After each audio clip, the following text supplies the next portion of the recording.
Done. So what is 0, -2? What type of point is it? What is the type of point? CN, what is the type of point for 0, -2?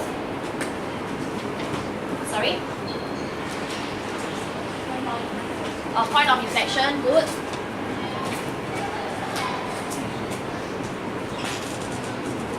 Okay, so this is 0.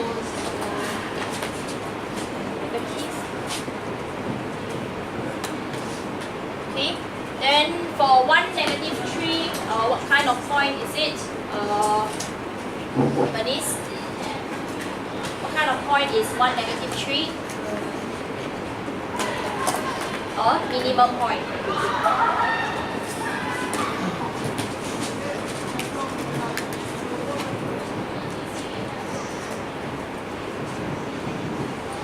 Okay, any questions?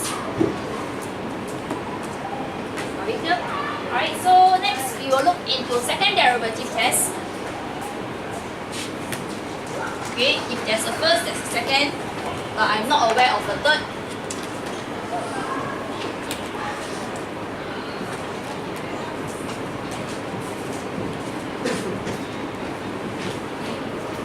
Okay, so for second derivative test, it is a test that will help us to easily identify a minimum and maximum point. Okay, but it does not help us to easily find out whether is it a point of inflection or not. Okay, so there are certain times whereby we will need to actually to do a further test. Okay, so we can do a second derivative test first, then we support with a first derivative test. Okay, so second derivative test has its limitation, right, for identifying maximum and minimum points easily. Okay, but it is not for all maximum and not for all minimum. Okay, so I will just put a disclaimer that is identifying some maximum and some minimum. Okay, later on I will explain why. Right. So where does this second derivative test come about? So if I were to have a graph, okay, I believe it is in your textbook. If I have a curve 3x minus x cubed, let me just take the textbook. It's on page 405. Okay.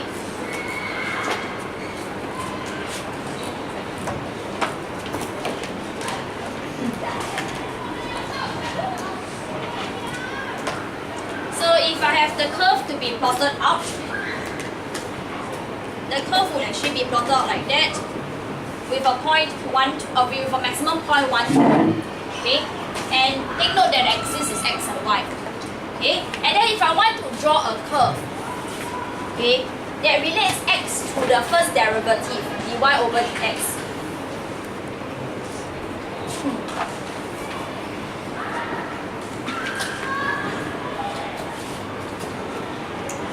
That would mean that I will go and look at every single value of x.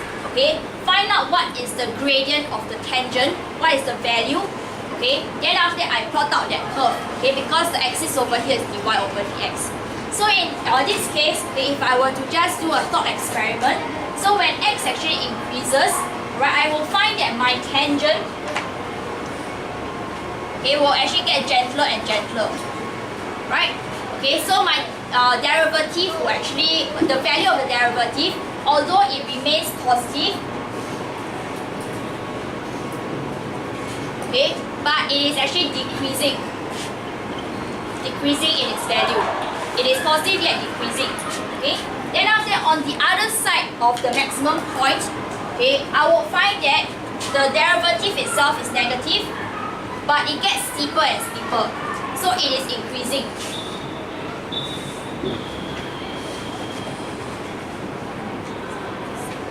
Okay, you all follow me so far? So therefore, when I actually plot out the curve, okay, the curve will actually end up like that. Okay, whereby it is positive, but because it is decreasing, then after that it is negative but increasing in the modulus value. Okay, so it is at -1, -2, -3. So technically it will still go on further down. You understand? So at this point itself, okay, this is where dy over dx is equals to 0. That is where your maximum point actually is.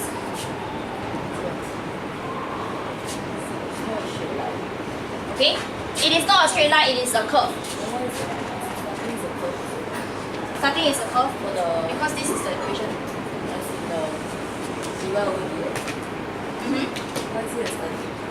Why is it starting with a curve?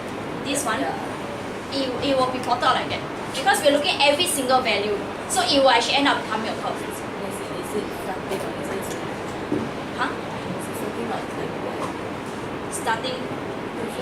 Yeah, there is a maximum point in that, but it's just a coincidence. You don't need to understand how this curve is being plotted out. Yeah, okay. You don't need to understand the exact shape of the curve. Okay, if in fact you want to look at the curve, you can differentiate this. It will be quadratic lah. So therefore, we know that you definitely have some quadratic shape inside it. Okay, but that is not our concern. My concern over here is to look at how, okay, the derivative, okay, is being translated over here. Okay, so on this translation, okay, we notice that the maximum point is here. Okay, it is originally here. Then after in the derivative curve, okay, it will actually be placed there. So what this means is that, okay, when we have this, okay, and if I were to continue to draw another tangent in this particular curve here, okay, this tangent value will actually be positive. Okay, sorry, negative, right?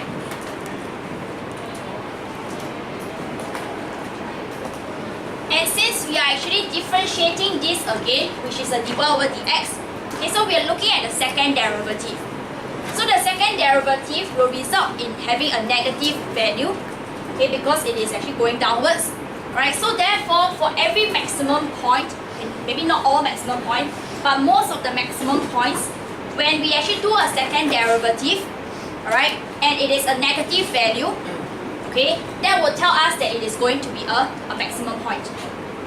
You understand? So when we actually find a stationary point and we differentiate this twice, okay, see that it is actually negative when x is substituted into this, okay, we will see that it is going to be a maximum point. take 3 minus 3x squared expression. Yes. Okay, so in this case, that means, right, if I do it in my algebra manner, okay, dy over dx will give me 3 minus 3x squared. Then after that, d2y over dx squared, that will give me negative 6x. So when I substitute in x is equals to 1,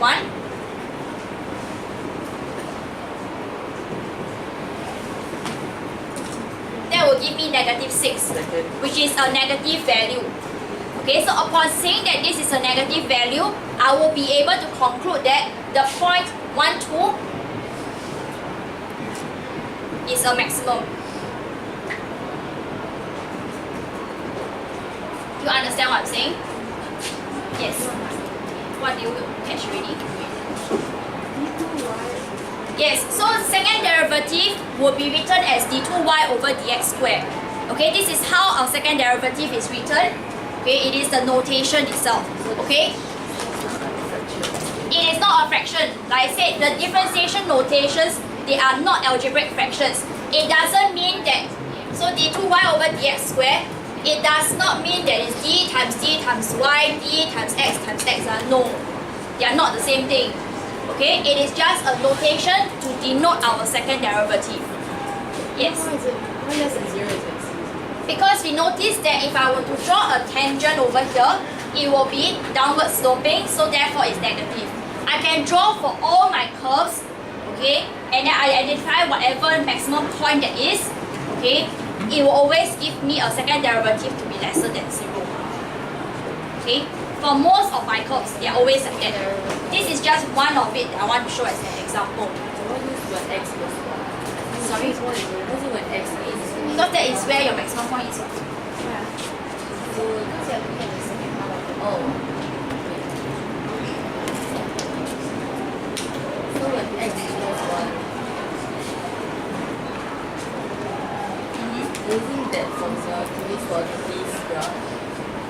Yes, okay, let me write down the summary first. I only have this much time.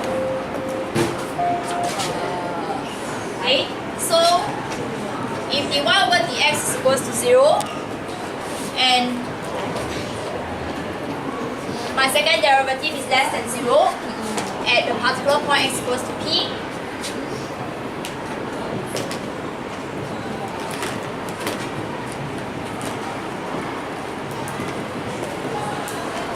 then therefore the maximum, the point will actually be a maximum point. Okay? I'll just leave this here first. Okay? Go back, think about it. Okay? Then tomorrow we will continue again.